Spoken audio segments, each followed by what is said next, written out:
Good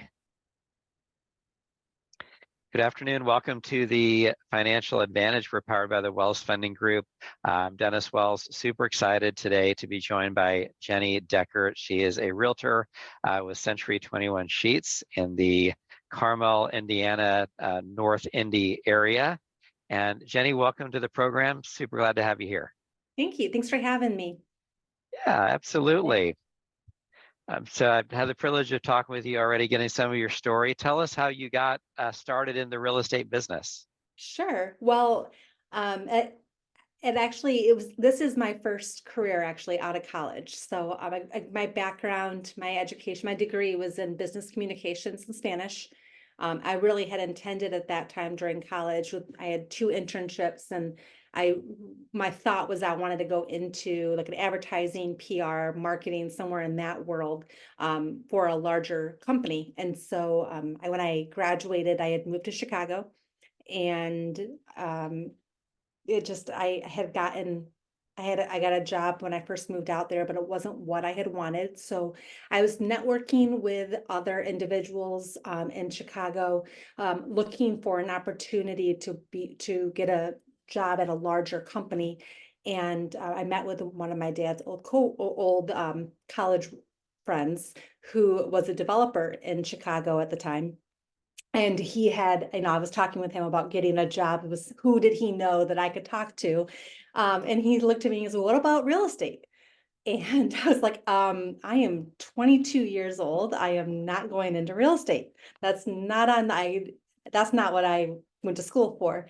But he really put the bug in my ear, and I started talking to some others, and I met with some brokers that he had recommended, and lo and behold, I went into real estate. So I really have not looked back. I've been in it ever since. So it's been 20 years this past summer that I've been in the real estate industry, and I have loved it.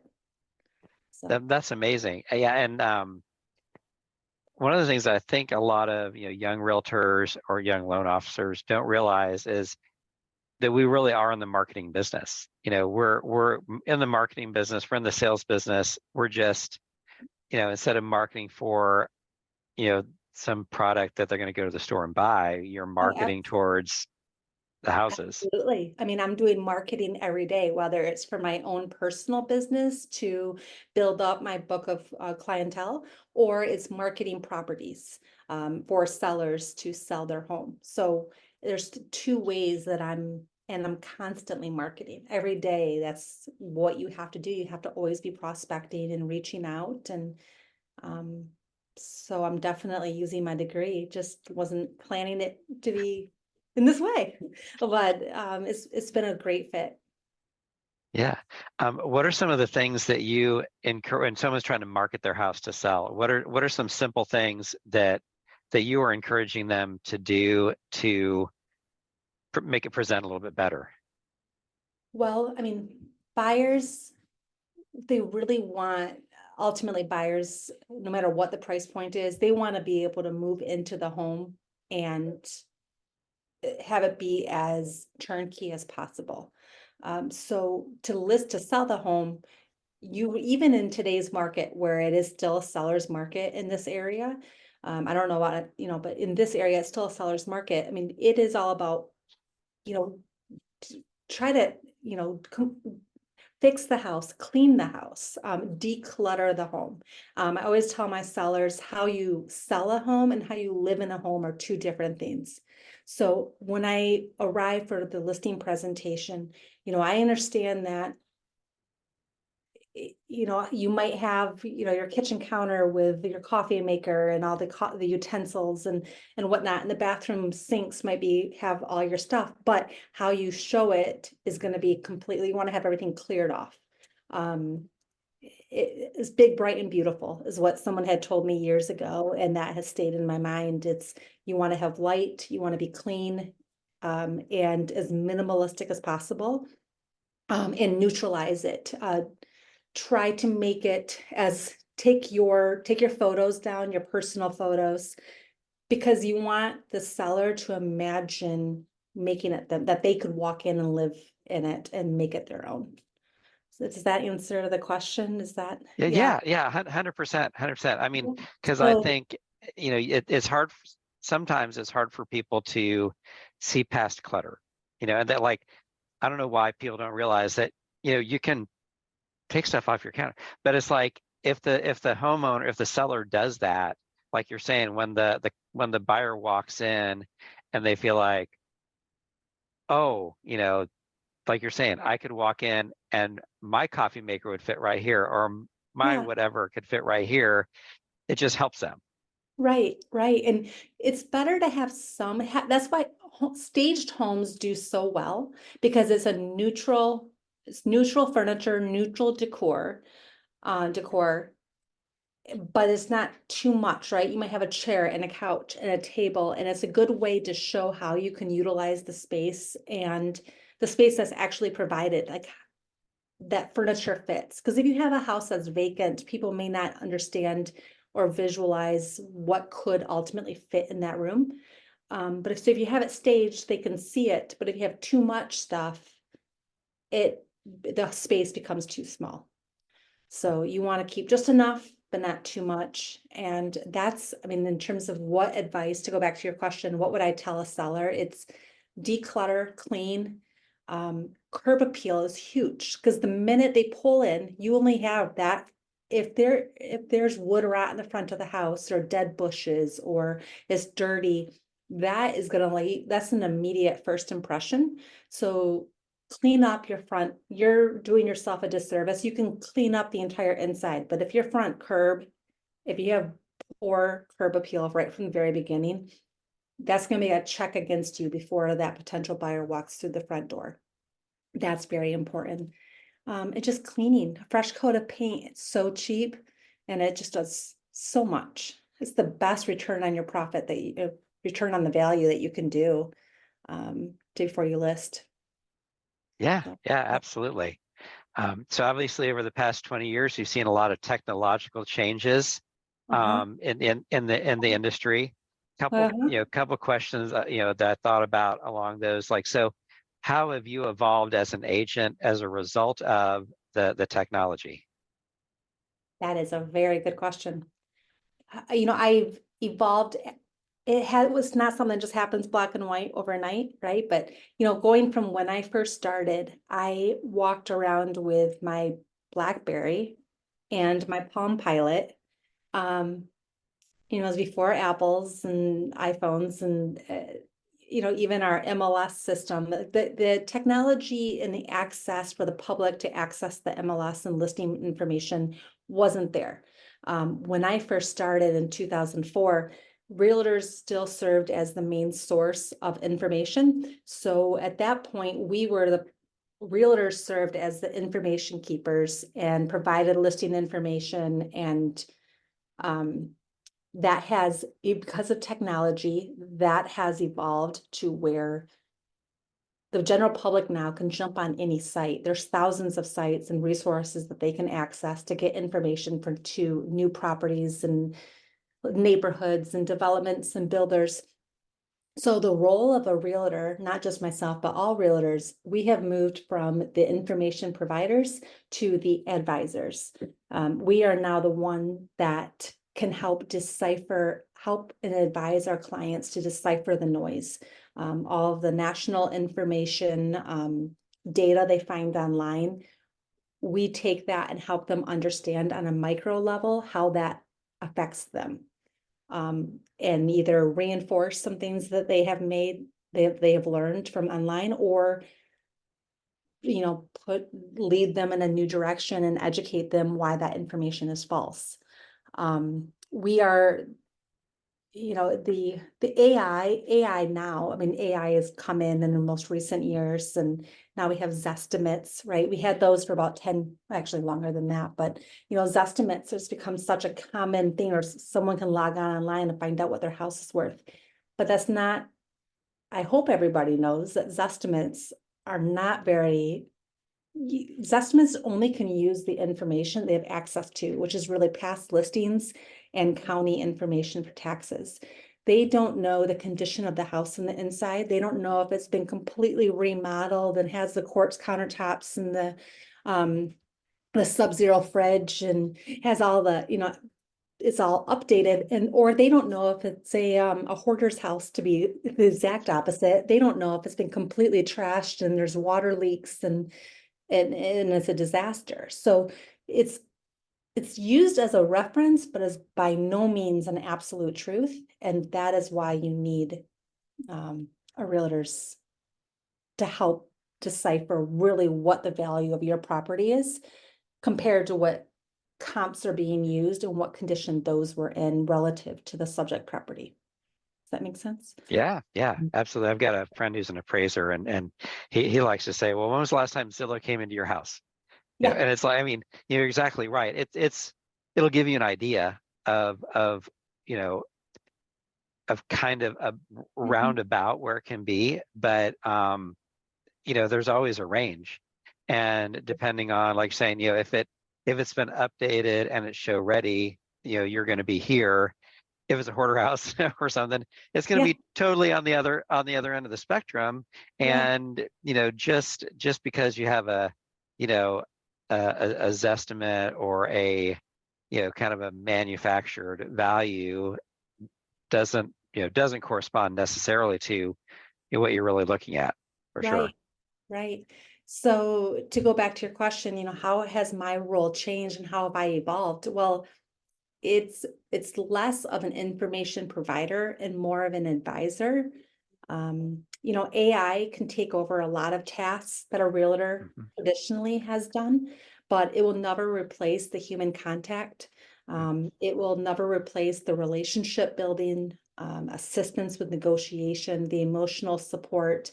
And then even, after the transaction, I mean, my clients become family to me more often than not. I mean, they welcome me into their lives. I get to know their children and, I love getting to know them and building that relationship. And I do not want that relationship to end at the closing table.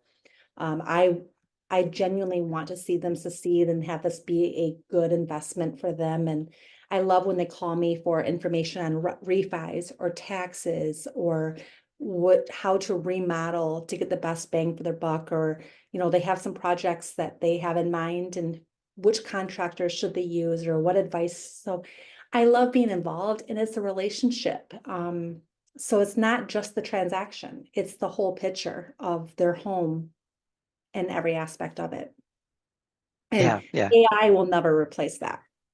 Yeah. Yeah, I think whether you're a realtor or a lender, people make a mistake when they utilize technology to create distance between them and the client, where the value like that you're talking about is, utilizing that technology to make the process smoother, seamless, take care of some of those, routine tasks, but Yes. that to really allow you to take, a step closer to the client.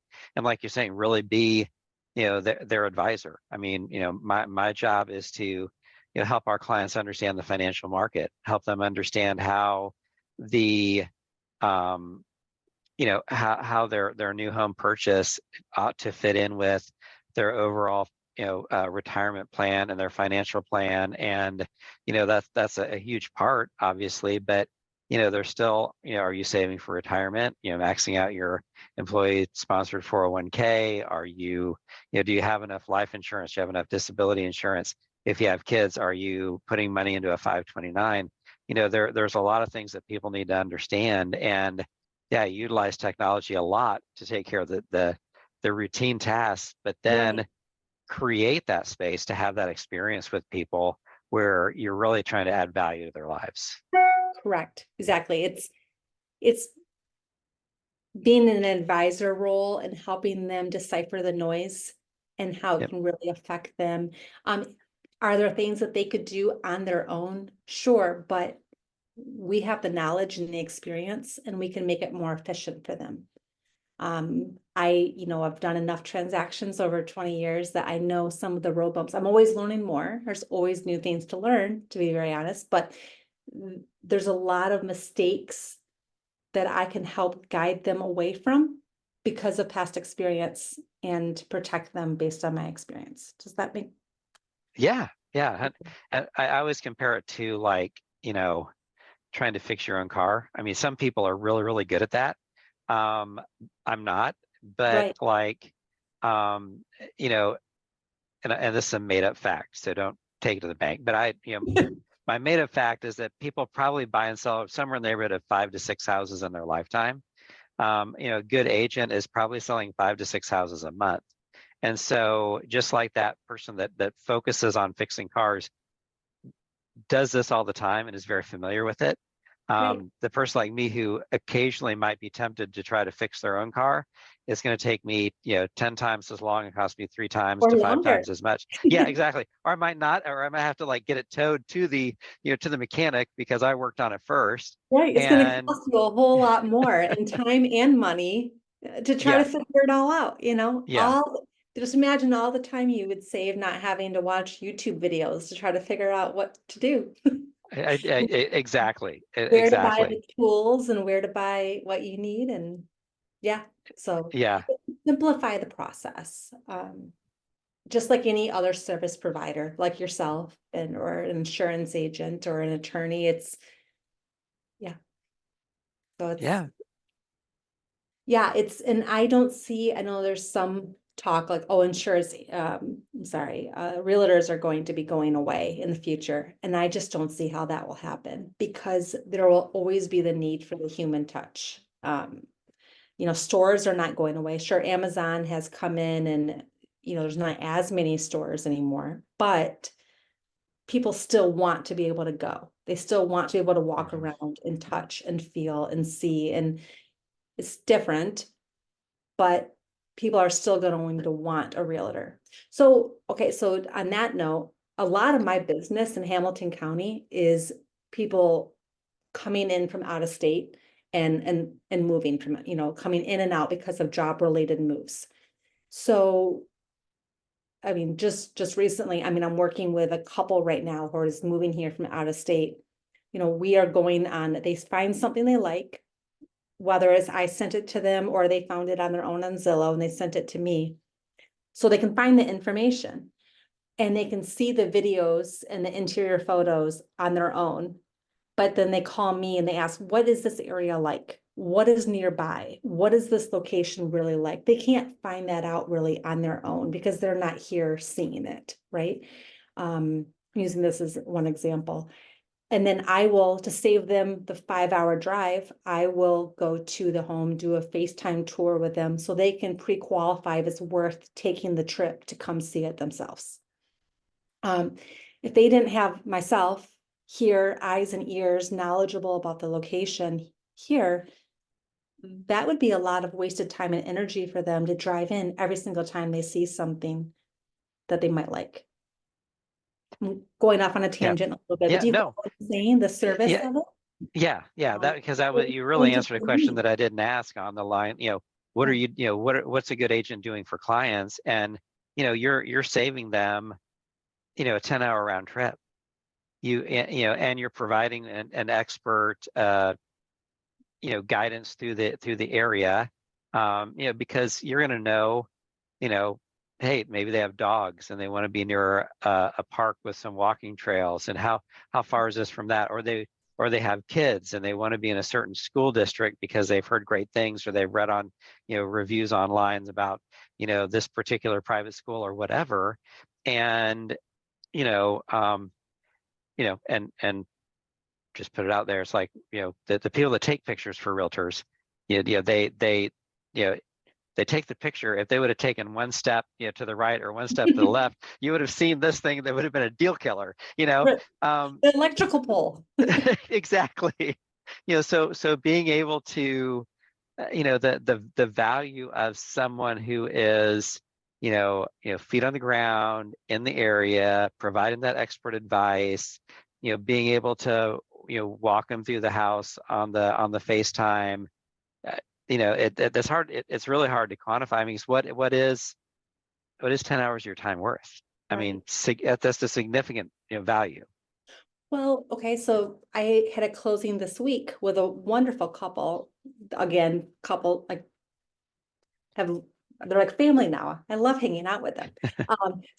But they moved here from out of state and they were renting. So they were eyes and ears on the ground, but they had in their mind what they wanted, the area of town that they wanted to be in and the price point and what.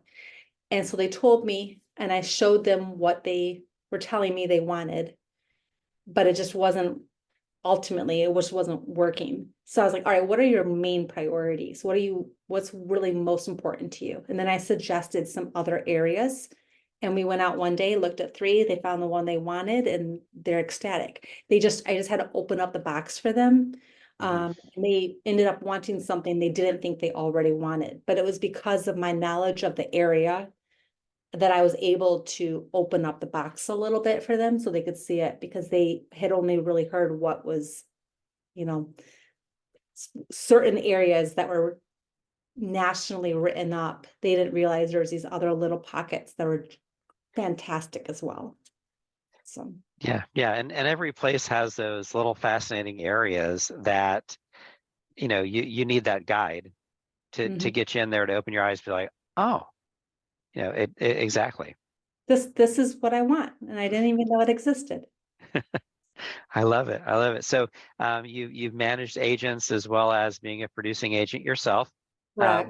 What advice would you give to either a newer agent or someone thinking about getting into the real estate business? I would say that's a very good question. I would say just go to the office, immerse yourself, um, because getting involved, any activity that you can do, whether it's a conversation or looking at homes, you will learn. It will serve as an educational opportunity and will open the door to other opportunities. Mhm. So real estate is not just the final transaction. It's not just getting to the closing table and that's your check. It's all the research and the knowledge that you accrue that lead up to that transaction at the closing table. So what would I tell agents? I would say go to the office, immerse yourself.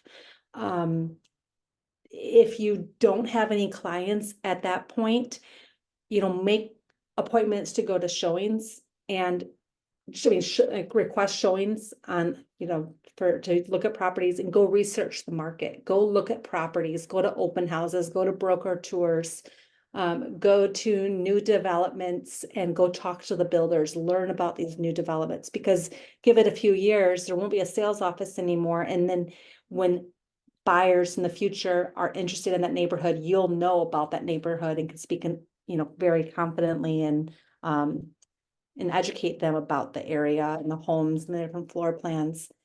So do your research and just get out there because you will activity will breed activity and it all will be to your benefit. Yeah, yeah, I love the phrase that, anything worth doing is worth doing badly. Just get started. It's like the whole reason why you'd have version one is that you need to get to version two. But until you actually go and, like you're saying, immerse yourself into something, take those first steps, you don't know what the second step is until you take the first one. Right. And so I learned so much by being in the office when I first started, by listening to the experienced agents speak to each other, just listening to their conversations. And I mean, you soak it all up. You're a sponge and it's stuck with me this whole time.